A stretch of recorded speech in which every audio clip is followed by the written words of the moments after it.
Welcome to another empowering episode of MissPoppins, the Art of Parenting. I'm your host, Nicky Rishi, founder of MissPoppins, a revolutionary parent tech app, and 180 Elevate, a social networking platform for conscious leaders. Today, we're joined by a special guest, Amanda Talijan. We look up and idolize social media mom influencers so much that we forget they're humans and very much like us, not knowing how common and similar the struggles of motherhood are. And this is why we're here to project motherhood realities. Welcome, Amanda, and thank you for opening up and sharing your personal experience with a common struggle all new moms face. I would love to hear a little bit more about you and your background, if you don't mind at this point. Yeah, thank you so much for having me. I appreciate it. Of course, shall we dive into some of the topics you would like to highlight and give opportunity to moms who were or are in your shoes in the hope of overcoming and healing? Absolutely. Let's get right into it. We're here to talk about identity crisis as our first question and the acceptance of oneself after that internal battle. When did you first notice that you had this internal struggle? Honestly, from the minute I came home from the hospital. But I don't feel like it was one of those things where I recognized it was happening at the time. But in retrospect, I'm like, oh, actually, this all began the moment I came home from the hospital, because it was this reemergence into a life that already existed, but I was not the same person that existed in it. And now I had this huge responsibility, and I was like, oh, okay. And I think from there, everything just snowballed to this feeling of being homesick in my own home, which was such an odd thing to feel. And I think that's where I started to see the separation of, like, who am I actually in all of this? Because who I was before is not going to be able to succeed in this chapter.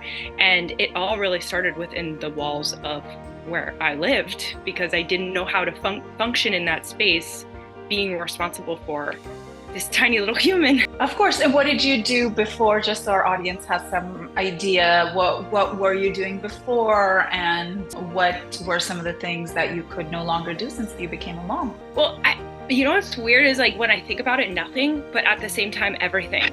Because I just feel like like at this point, I guess nothing, but in that point, I was like, I'm not free anymore. My time isn't my own. And when you have a newborn and you've never had a newborn before, everything is so jumbled. Time doesn't exist. Days all blend together. You don't really know what's up and what's down. And I think I just kept having this really heavy feeling of, I can't do anything for myself. And I think that that's where it all began, of me realizing, like, I can't do anything I did before because I was alone before, and it was all self-focused. And now I can't be self-focused if I'm going to be able to give my child everything that he needs. And so I think that that was a really weird moment for me, and kind of that line of, when will I ever be able to do something I want to do? And I know that sounds selfish, but I also think, you know, when I had my child at 32, I spent 32 years doing whatever I wanted to do, to my own demise and to my own success. And I think I was like, I can't just go here and go there and do that. So it was an odd feeling to come to terms with, I can't do anything, and then realizing that actually that's not true, but you have to kind of be in it long enough to understand that part of it all, you know? And society's standards, their measurements, is that why you think the pregnancy and birth were portrayed to be, could be a cause to why you found it hard to accept your new self and the new reality and the new normalcy? Yeah, absolutely. I don't blame anyone for the way that they've portrayed motherhood to me. I think that when we go through something that is so intense, whatever the capacity is, and it turns out great, it's so easy to forget how hard it was to get there. And so I think that a lot of times when women share their journey of motherhood, or even new parents share their journey of becoming a parent, they kind of just tell you all the good stuff, because most likely they're in a chapter of, it all feels normal now. And so I think that I was convinced that it was just going to be okay and be easy. And I really negated that adjustment period that I needed to go through. And I don't know what I was looking at, but I felt like everything I saw was always so light And I didn't feel any of the lightness when I first became a mom. And so I do think that the way that it's portrayed is a bit difficult to digest when you're in it in the beginning, because it also creates for a lot of guilt, where you're like, why don't I feel that great? Why don't I feel amazing? Doesn't anybody else relate? And in everything that you're talking about, reading in between the lines, sound to be on some level or scale of postpartum depression. Is that what you ended up going through, PPD and the identity crisis that you're talking about? Is it linked, or am I making a wrong correlation here? No, you're not. I definitely think that it is. I read something a long time ago that said after you give birth, it's like going from taking 100 birth control pills, like that's the way you can measure the hormones, to literally none. So your body just goes through an entire big change. And I think at first it feels like, okay, this is really, really difficult to handle, but I guess it's normal because all the hormones are just leaving my body at a rapid pace. But as time went on, I was like, oh, I am totally depressed. I am not adjusting well. And it started off as baby blues for me. And I think that I kept hanging on to this idea of like 12 weeks. Like everyone kept telling me, in 12 weeks, you're going to feel better. It'll be incredible. And, in a way, it was a great thing that I was guided in that way. It felt a little invalidating at the time because it was really, really not light and bright time. But I also think that it gave me something to hold on to. But then when I got to the 12 weeks and I didn't feel better, I was like, okay, something's wrong with me. And I think that there is also an amazing thing that's happening right now in society, which is that people do talk about postpartum depression and anxiety.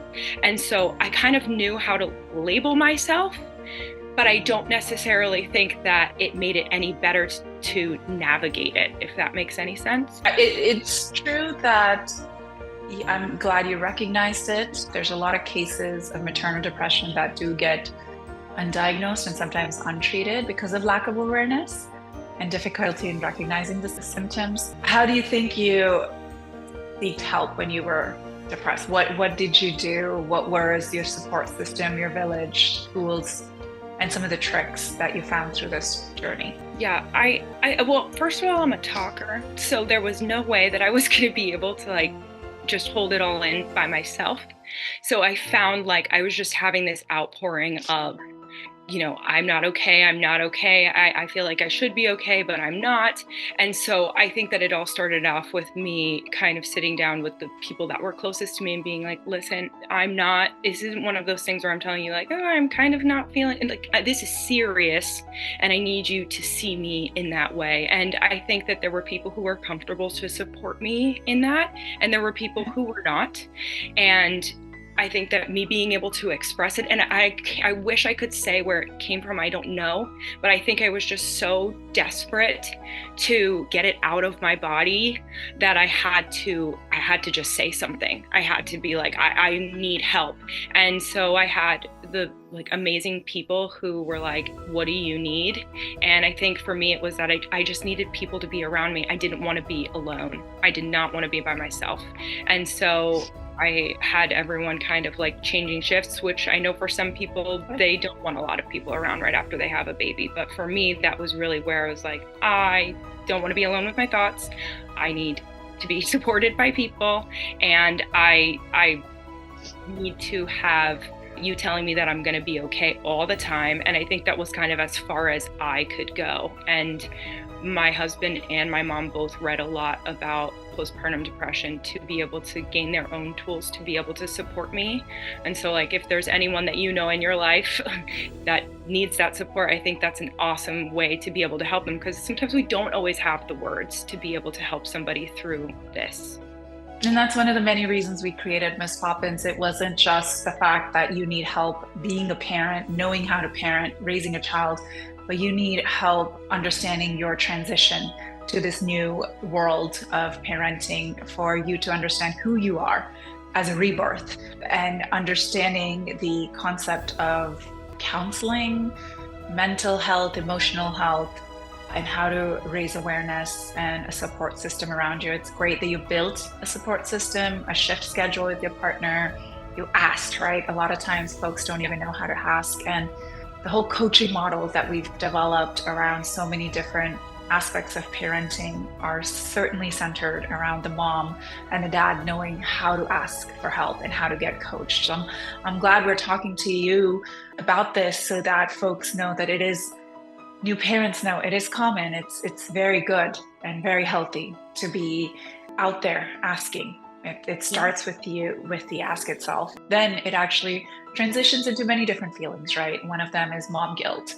It comes in every situation possible, and I think never goes away. I was talking to a friend who said that the kids are grown up, she's an empty nester, but when they come home and her leaving for a dinner or anywhere else, she still has mom guilt 20 years later. So I think that never goes away, and particularly as a new parent, it comes in the worst situations. Did you ever feel guilty for being depressed? Or did you have ever that feeling of guilt in any way? Absolutely. But honestly, for me, it's like makes me so sad, and it really hurts me still. And I think that I'm 9 months postpartum, so I'm still processing a lot of things. And, you know, hindsight is 20/20, and it's a beautiful thing because I can look back on myself then. And like, there's this really weird feeling I have where I feel so bad for her, that brand new mom who didn't know anything and was so sad and confused and just debilitatingly. And I don't want her to feel that way, and I wish I could change it for her, but it happened. And so I feel guilty now with this idea of like, was I present enough? Did I love him enough in the beginning? Because I felt so unworthy of, I don't know, I guess like the experience. My sadness made me feel guilty that I was able to have a child when so many people are craving that opportunity and experience in their life. So I think it's all kind of was mixed together. And now I look back and I'm like, you should have done better. But it's so easy to do that when you feel good. And so I try and remind myself that I could only do as good as I could. And again, here comes the support system where I'll say to my husband sometimes, like, did I love him enough in the beginning? Because I was like a blackout. Like, I don't remember so many things. Like, I watch videos or see photos and I'm like, I see my face and I'm like, you were so not okay. And so it does make me really sad. But ultimately, I know that I am a good person and I'm doing the best that I can. And above anything, I just have to show up as who I exactly am for my child, because I want him to show up like that in the world, you know, as his authentic self. And it's not always going to be desirable, and it's not always going to be great. But if we're true, we can, you know, move through it. And that corny little saying of like, you've got to feel it to heal it. So I let myself be sad about it, and I do feel guilty about it sometimes, but I also know that I have the opportunity every day to show up for him as this version, you know, the version I wanted to be in the beginning. So yeah. You gotta feel it to heal it. That's amazing. And so many different phases you've gone through as a mom: pregnancy, while in the delivery room, after birth, newborn, infancy. What would you tell yourself in the top 3 phases of motherhood now that you look back at those? All right, my pregnant self, I would say you need to slow down, stop rushing. It's fine. Enjoy the small moments because everything's going to change. You have all the things you need. You're prepared. I guess like in the delivery room, just don't be afraid. You're stronger than you think, because wow, that's an experience. And yeah, I guess to my freshly postpartum self that there's no way but through, and you're enough, and you're not the only person in the world who's ever felt like this, and you won't be sad forever. Soon the world will be Technicolor, and you just have to give yourself time. Oh gosh, I love that. And I think you look amazing, and you've been doing a lot of self-care. I'm sure that has contributed to all of these elevated thoughts and feelings. What does self-care mean to you? As our last question today, is it your friends, alone time, what kind of self-care do you practice, and what are some recommendations you want to leave our audience with today? Self-care to me is being present to myself. And I think that when I got pregnant, I was never really like a skincare fanatic, but now I am. Because when I got pregnant, I was like, I'm just going to start taking care of myself in this way. And all the other tools that I used before to take care of myself didn't really align because my body was changing. And so I decided to start my skincare routine, which led me to, as I would put on every layer of the skincare, I was like, okay, this is me taking care of myself. And that's actually what led me to my TikTok journey, was doing that, because I just was like, and I'm going to start talking about how I feel, because you know what, I'm doing this thing, and it all felt like it made sense together. And within those four walls of the bathroom, knowing that I could prioritize myself for 5 to 10 minutes every day, I think then trickled over into postpartum. And I said to my husband before I gave birth, I was like, I don't want to lose this. This is the one thing. I just want 5 minutes to do this every day, just a quiet time, minute for myself. Like, please allow me to not lose this. Even if I want to, I have to. And that was something that I think became a ritual, which then led to, oh, if I can do that, I can take on something else for myself, and something else for myself, and something else for myself. And so self-care to me, if you prioritize it, it slowly teaches you that there is space for you to be able to do things that you want to do again and find yourself in it all. And that it's a matter of just like prioritizing what's important to you. And it's probably not going to be the things that you thought it was going to be before you had the baby. So yeah, I think it's important, because it's the only way that we're able to reconnect with ourselves and create a relationship with ourselves again as this new version. I think we need to have another podcast now on maternal skincare. It's a little bit different than MissPoppins, but I would love to be an audience myself on that podcast. But wow, Amanda, what a journey. Thank you for sharing these sentimental and fragile moments with us. We're so happy you found a path to healing and accepting your new, stronger, wiser self. This too shall pass. Thanks, Amanda. Thank you so much. This podcast is brought to you by MissPoppins. To the moms out there, we will be sharing experiences of motherhood to show you that you're not alone.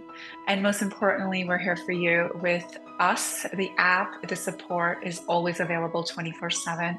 Just download MissPoppins on any of the app stores and get a free 30-minute consult with one of our coaches. Until next time, this is Nikki, your host, signing off. Thank you.